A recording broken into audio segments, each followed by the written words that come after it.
તાપીમાં 1 વર્ષની બાળકીની હત્યા થઈ ગઈ છે। તાપીના સોનગઢના કુકડા ડુંગરની આ બનાવ સામે આવ્યો છે। તો કુકડા ડુંગરી ગામનો બનાવ સામે આવ્યો। સગા પિતાએ જ બાળકીની ક્રૂર હત્યા કરી નાખી।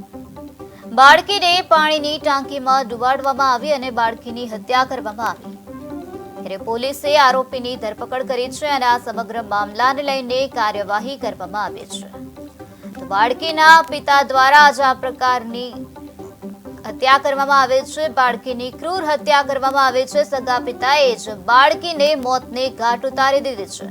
બાળકીને પાણીમાં ડુબાડીને બાળકીની હત્યા કરવામાં આવી છે।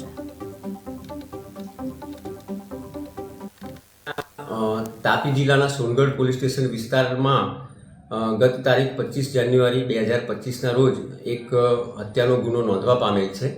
જેની વિગત જોઈએ તો કુકડા ડુંગરી ગામે આરોપી વિરલ રમેશભાઈ ગામિત ઉંમર વર્ષ 24 ધંધો બેકાર કે જેઓએ પોતાની સગી દીકરી જેની ઉંમર 1 વર્ષ અને 5 માસની હતી તે જ્યારે સૂતી હતી ત્યારે ઊંઘમાં જ તેને રાત્રે ઉઠાવી અને પોતાના ઘરની સામેના ધાબા ઉપર એક પાણીની ટાંકી કે જેમાં 4 ફૂટ જેટલું પાણી હતું તેમાં નાખી અને તેની હત્યા કરેલ છે।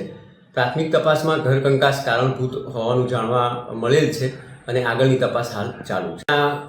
તાપી જિલ્લાના સોનગઢ પોલીસ સ્ટેશન વિસ્તારમાં ગત તારીખ 25 જાન્યુઆરી 2025ના રોજ એક હત્યાનો ગુનો નોંધવા પામેલ છે। જેની વિગત જોઈએ તો કુકડા ડુંગરી ગામે આરોપી વિરલ રમેશભાઈ ગામિત ઉંમર વર્ષ 24 ધંધો બેકાર કે જેઓએ પોતાની સગી દીકરી જેની ઉંમર 1 વર્ષ અને 5 માસની હતી તે જ્યારે સૂતી હતી ત્યારે ઊંઘમાં જ તેને રાત્રે ઉઠાવી અને પોતાના સામેના ધાબા ઉપર એક